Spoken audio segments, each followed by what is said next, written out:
Today I'll be reviewing the 2023 Genesis GV60, the very first pure EV car within Genesis lineup.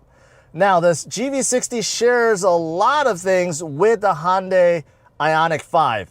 There's a lot of similarities. So does that mean this is simply a rebranded Ioniq 5? Well, I'm going to answer that question in this review video. Also go for a drive and tell you everything else you need to know about this brand new EV car from Genesis. All right, let's get started. All right, I'm on the road. Let me tell you more about this GV60 and tell you about how it drives. First of all, when you walk up to a GV60, it definitely looks like a small car. The GV60 is the smallest, air quotes, SUV in Genesis lineup, but it really looks like a lifted hatchback. You could definitely tell the roof is down, you're lower to the ground. It doesn't feel like you're in an SUV. This is more like a hatchback, but it's still labeled SUV. However, even though it does look small on the outside, it doesn't feel that small on the inside. One thing that Hyundai did really well with this GV60 is they made it very wide. Even though it's short, it's low to the ground, it's not very long, but the GV60 is actually really wide if you look at it from the front and the back. And because of that, you know, shoulder room and hip room, there's plenty of both inside this GV60. So that's surprising. Now, in terms of headroom, I definitely feel it. I don't have a lot of headroom up here, so I feel a little bit scrunched down. But in terms of shoulder room, hip room, quite a surprise in here. It's not that narrow, and that's a good thing. Now, if you're thinking this is the same size as a Hyundai Ioniq 5, well, think again. This is actually smaller, so that's surprising. You figure this would just be, you know, a rebranded Ioniq 5, but it's not. Ioniq 5 is actually 5 inches longer, and the wheelbase, it's about 4 inches longer. So you definitely have more legroom, especially in the second row and trunk space with the Ioniq 5 versus GV60. However, with that said, a GV60, again, it'll surprise you. I'm 5'10", and take a look, me in the back seat behind my driving position, I still have about 2 to 3 inches of legroom left and about 2 inches of headroom.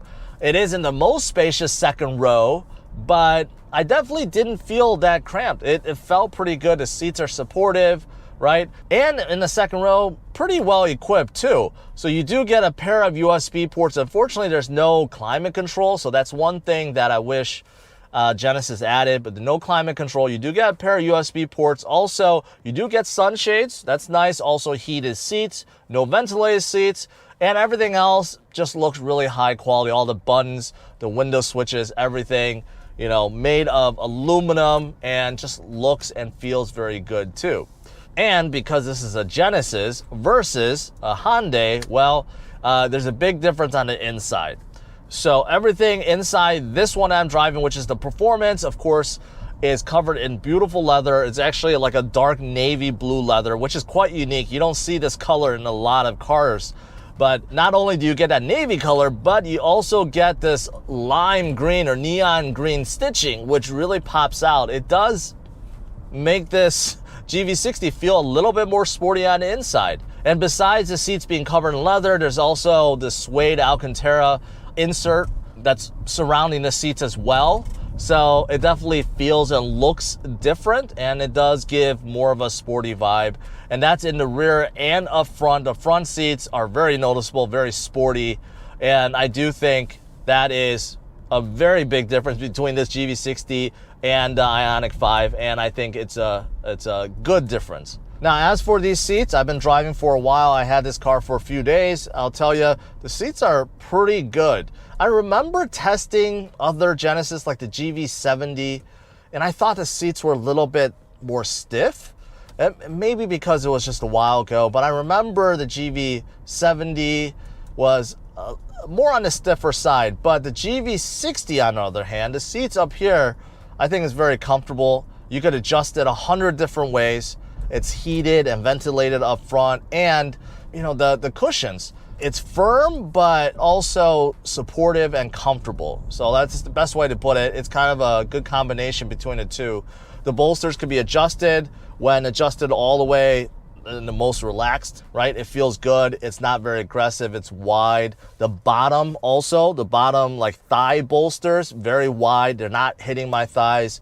So it's actually pretty comfortable even if you're on the bigger side. Now, if you wanted to make it more aggressive, you could have those bolsters like hug your back very tightly if you wanted to. But right now, I do believe these seats are quite comfortable and have a good balance between sportiness and comfort. Now, what about the drive? Well, the drive is good. If you have never driven an EV car before, well, you're in for a surprise. But if you have driven an EV car, it's very similar. So what is it like to drive an EV car? Well, you're driving pretty much in silence. With me, with the radio off, so I could hear a little bit, but normally you just don't hear anything, especially when you have the radio on. There's no exhaust, there's no engine rumble, there's nothing. If anything, you hear a slight whine from the engine, that's it, but you can only hear that because the radio's off. So it's very quiet, no drivetrain noise, and this GV60, because of Genesis, very well insulated. I hear almost nothing out there. Like, pure silence. Cars passing by, nothing. No wind noise, no road noise. The tires that Genesis selected are amazing.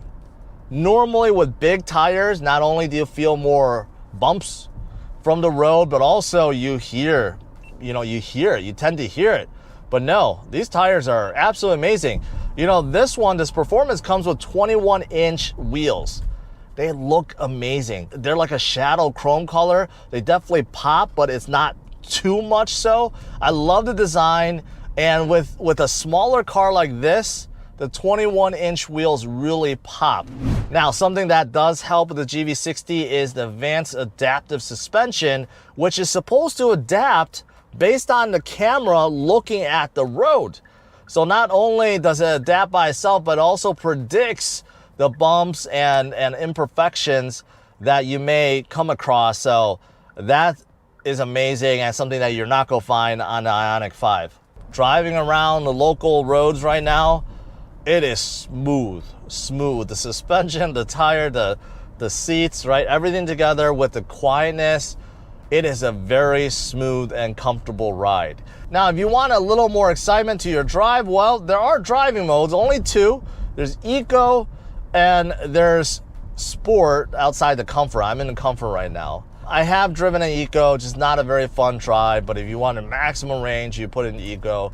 In Sport, honestly, I don't feel that much. The throttle is adjusted a little bit so that it's a bit more aggressive when you put your foot down on the throttle, but overall, it's not improving the speed or anything. If anything, it's more like a gimmick to make you think that you're going faster, but you're really not. However, with that said, you may want to consider Sport mode, because in Comfort mode, there's something weird with this pedal.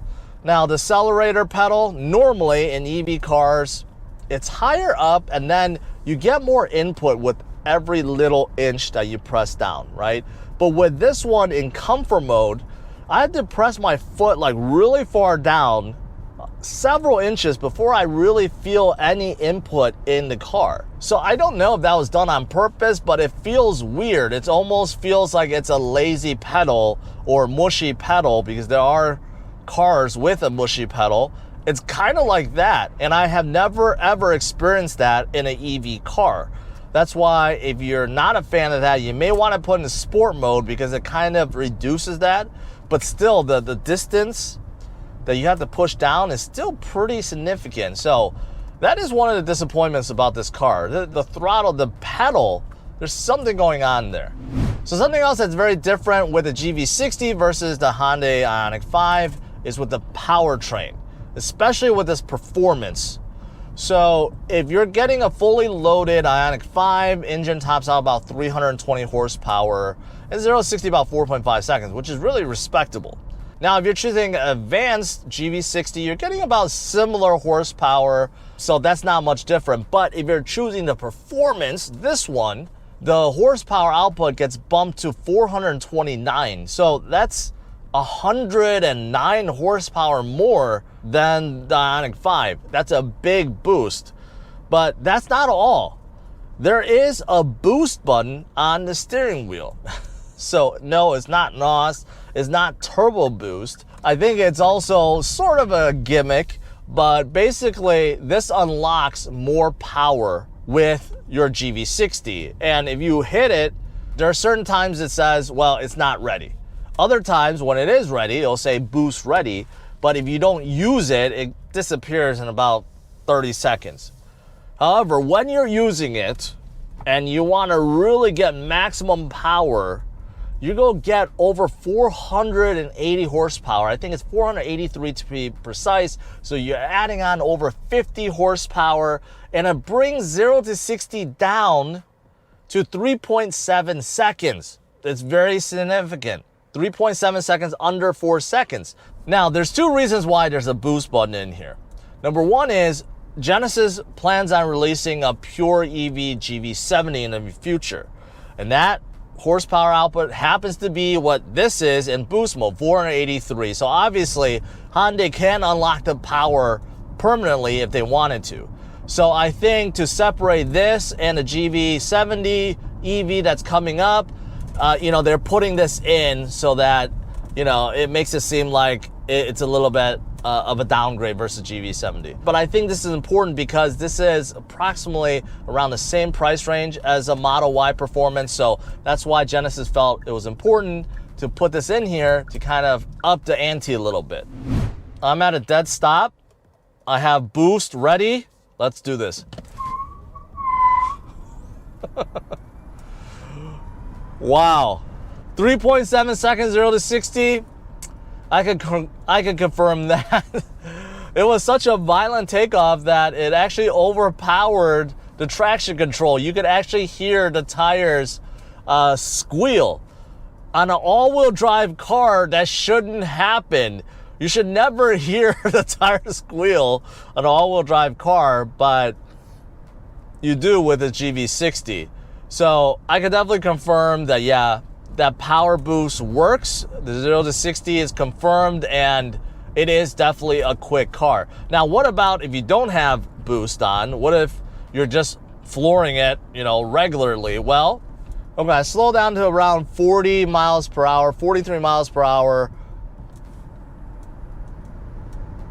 Okay, it's weird because speeding up from 40 to 50 actually takes a lot longer than I expected. With this kind of power, I kind of figured that normal acceleration would be much quicker. It could be because I'm in comfort mode, so I'm going to change it to sport mode, right, and try that again because I kind of expected more passing grunt. So hold on. All right, I'm about 40 miles per hour. Oh yeah. I take that back. There is a big difference between sport mode and comfort mode when it comes to accelerating. Wow. When you're in comfort mode, it really decreases your power. Like you floor it and you're trying to pass someone, it just feels slow. But when I have the drive mode in sport and I floor it, it's a big difference. But now I feel like the throttle is too twitchy, like too aggressive. So earlier I said I didn't feel much difference with the sport. You know what? I take that back. I take that back. There is a big difference with the throttle, especially if you want to pass, right?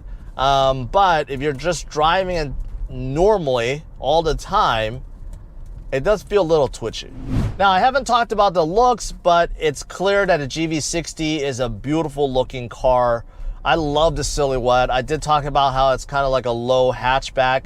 It works with this GV60. Plus, with the big 20-inch wheels, right? The back is nice and wide and low. There's a nice spoiler. Love the way the taillights look. And also the front headlights, beautiful too. You get quad, and it's more than quad because there's a lot of little individual lights. But the front end, it's kind of bubbly, but I think it works with this performance. You're getting a different bumper, a little bit of a chin spoiler on the bottom. but also it's very wide, low, right? It definitely has that athletic stance, wide shoulders, wide hips. I think Genesis really nailed it with the looks. For this class, I don't know if there's a better looking SUV out there. Now, what are some of the other features I haven't mentioned that you will get inside this GV60? Well, there's a lot. Pretty much everything you can think of.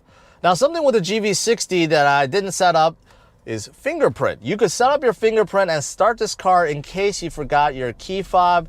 So that is also built into this GV60. Also, facial recognition from the outside. I didn't set that up, but that's also something available so that, you know, the Genesis will just recognize you and then just unlock, and you can get inside and use your fingerprint in case you forgot your key fob. So yeah, those are special. Also inside, you get a nice big heads-up display with augmented reality. There's like different layers to it. I can't really show you with the GoPro. It doesn't recognize that, it doesn't show up that well, but it's one of the better ones out there.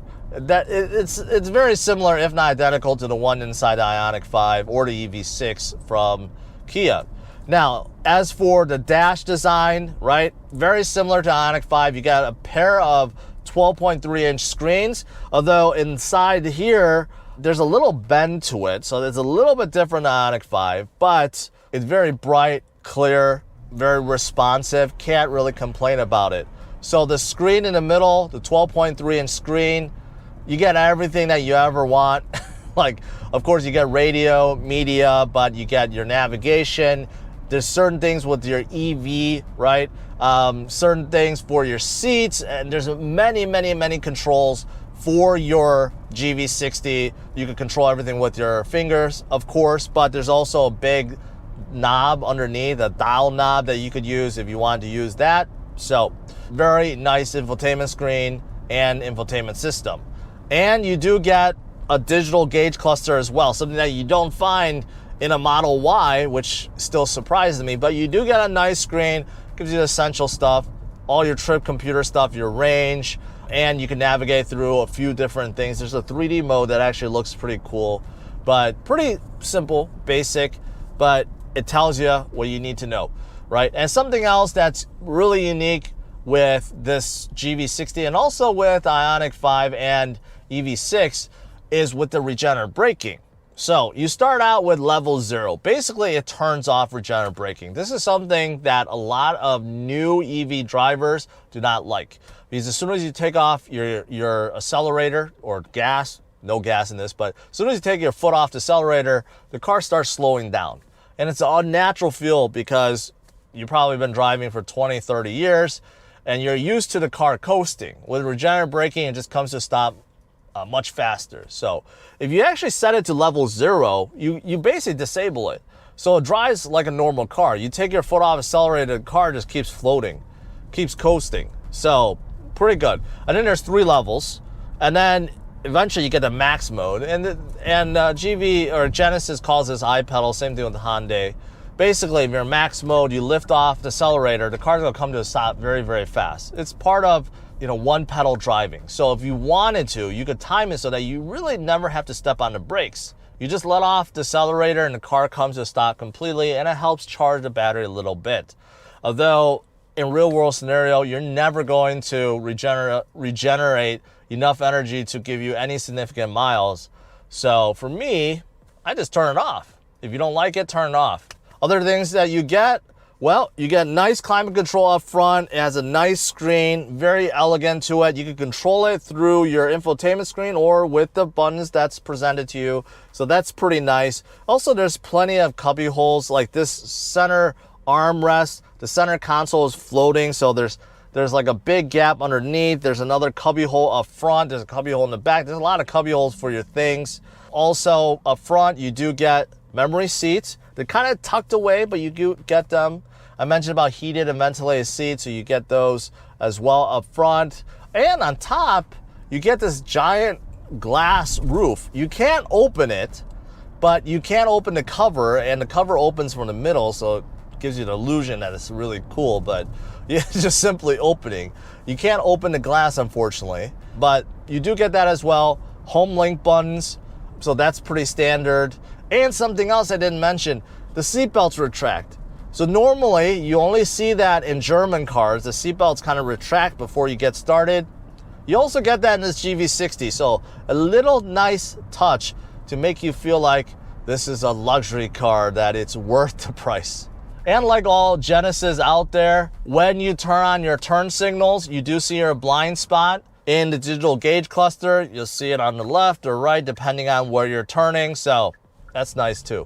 Something that's kind of cool is the glove box. The glove box slides out like a drawer rather than pop down. That's the first I've ever seen a glove box, yeah, that slides out. So just something else to note. Now, lastly, I didn't talk about range yet and charging, and that's significant. Because this GV60, it doesn't matter if you choose the advanced or the performance, it's the same battery pack, and it happens to be the same battery pack that you'll find in the Ioniq 5. So unfortunately, because the GV60 does way more than Ioniq 5, the range goes down. So if you're choosing the advanced GV60, you're getting slightly less than 250 miles of range per charge. Now, if you choose the performance, it drops down to about 230-ish.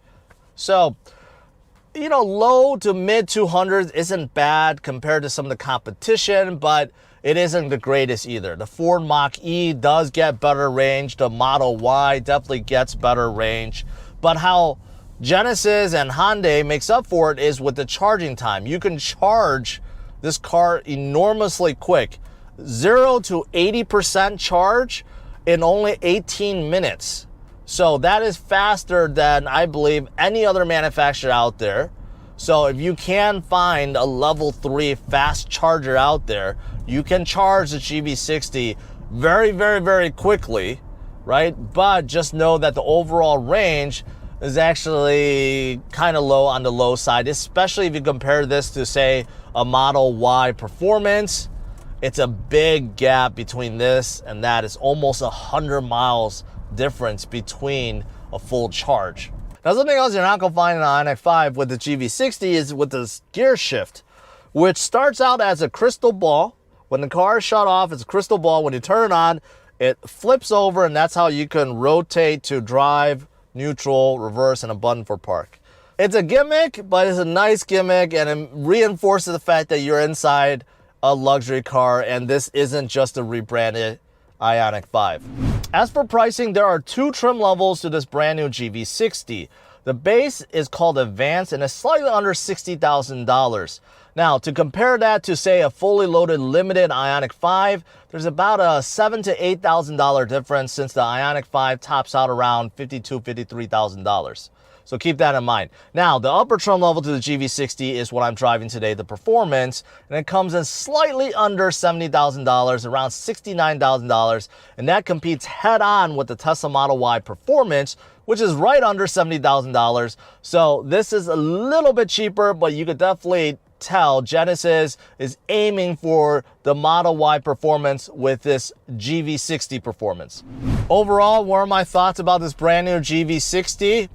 I'm a fan of this car. I think when it comes to the compact EV segment, there's not a whole lot of players out there that's really worthy of being looked at. Very little. Besides the Tesla Model Y, you have the Ioniq 5, the EV6, and the Mach-E, and now this. Now this is priced a little bit higher, but you're getting a lot more too. I do like the drive. The drive is nice. It's very fast. It feels planted. The steering feels good. Overall, the complete package is very nice. So the drive is excellent. Also, in terms of technology, you pretty much get everything. There's very little that you don't get in terms of technology. Like literally everything you can think of, you do get. Now, there's a couple of drawbacks. Versus the Ioniq 5, it is a little bit smaller. So there's that. Also, the throttle, you know, you have to push it in all the way. So there's something going on with that. And finally, in the second row, there's no climate controls. So that's that. The other drawback is the range, which I talked about, coming in low, significantly lower than, say, a Model Y or even a Mach-E. But the GV60 makes up for it with its charging time and with everything else I mentioned. So it's really up to you what you value the most. So thanks for watching. Smash the like, subscribe to the channel, and stay tuned to my future review videos. Take care. Bye-bye.